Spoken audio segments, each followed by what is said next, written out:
जय भीम, जय भारत, जय संविधान। मैं महंत माझी सशक्त भारत चैनल पर आज बात करेंगे जो दलितों के साथ में शायद सुनियोजित ढंग से सोच लिया गया है कि दलित लड़कियों के साथ बलात्कार करें, उसका मर्डर कर दें और सरकार कोई का एक्शन नहीं लेगी, किसी की गिरफ्तारी नहीं होगी। इस तरह की बात अब पहले तो मधुबनी में भी एक दलित लड़की के साथ भी ऐसा ही रेप हुआ और उसका भी मर्डर हुआ। आपके मुजफ्फरपुर के पेरू ब्लॉक में पारू ब्लॉक में हाँ। आपके लालू छपरा नया टोला में हाँ। भी एक दलित के हुआ जहाँ की आप लोग गए भी थे। हाँ। तो क्या हो रहा है इस तरह के, काहे हो रहा है? लगता है कि सुनियोजित ढंग से बात चल रही है सब जगह। इसको कैसे देख रहे हैं आप? क्या होना चाहिए इस पर आपका क्या है? देखिए, हम लोग 11 तारीख का ये कांड रात में और 11 तारीख को ये पारू वाला आई पहले का, मधुबनी का पहले का घटना है। अच्छा। तो पारू में जो हुआ है कि बताइए कि 12 बजे रात में आया संजय यादव अपने गुरु के साथ और जबरन जो है उसके भाई और पिताजी बाहर सोए हुए थे, उनके साथ मारपीट किया।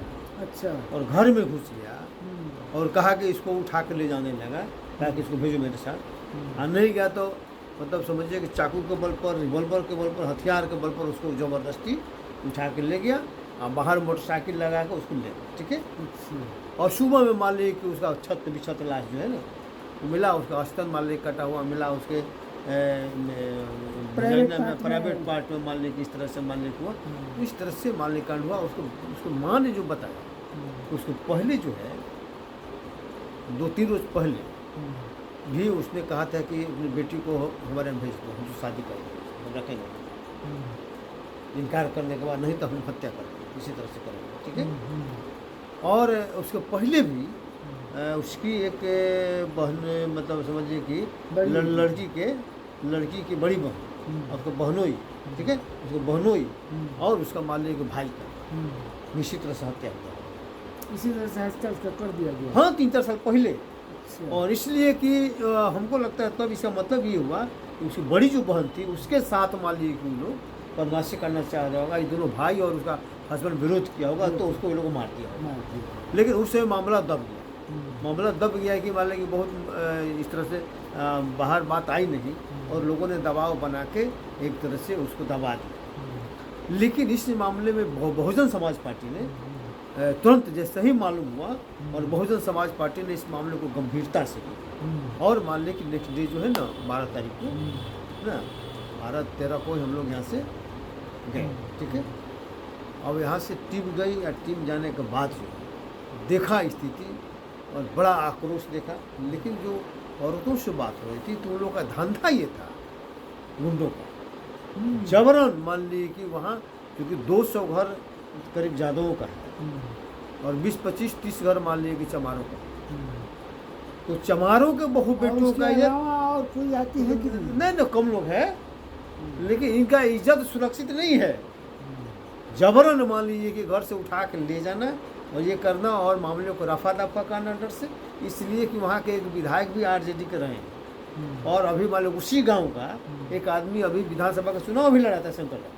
अच्छा। तो उससे वो लोग का प्रोटेक्शन मान लेके मिल जाता, लगता है कि मेरा विधायक मेरा नेता है यहाँ और लगातार अत्याचार बढ़ते गए। ठीक है। लेकिन जो बीएसपी जो है उसको बहुत मजबूती से इस मामले को उठाया और बहन मायावती ने ट्वीट करके इसे नेशनल मुद्दा बन गया। उसके बाद फिर हम लोग चुप बैठे, अभी तक गिरफ्तारी नहीं हुई है। लेकिन उसी के विरोध में लगातार कार्यक्रम वाले करने का बहुजन समाज पार्टी ने निर्णय लिया और उसी निर्णय के क्रम में कल है यानी 17 अगस्त को एक आक्रोश मार्च निकाला गया जो मणिकपुर चौक से वहाँ तक सरैया बाजार तक जाएगा। ठीक है।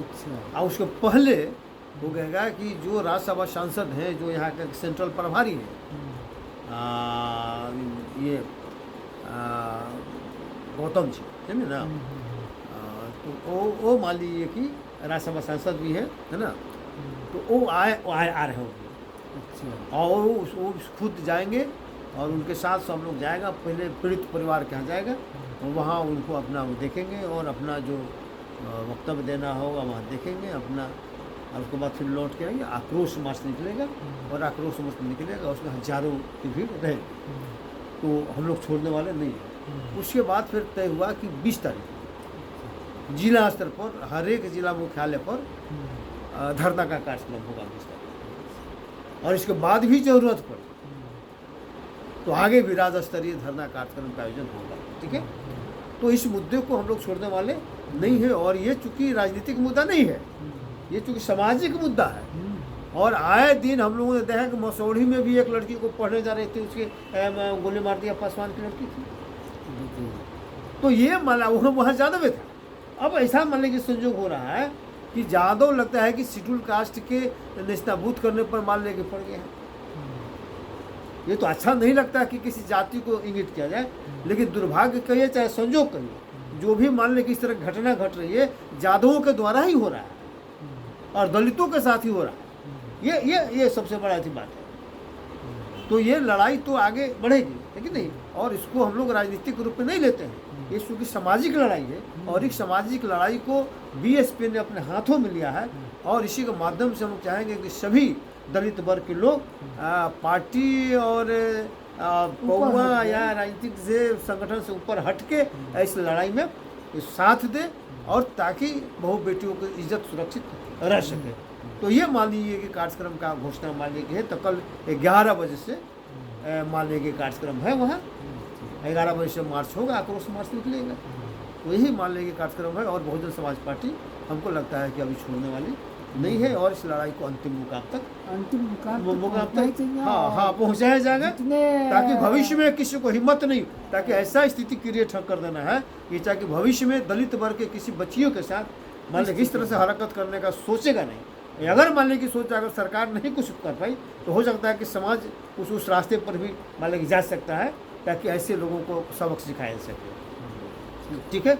तो इस लड़ाई को हम लोग आगे इस तरह से बढ़ाएंगे। जय भीम, जय भारत, जय संविधान।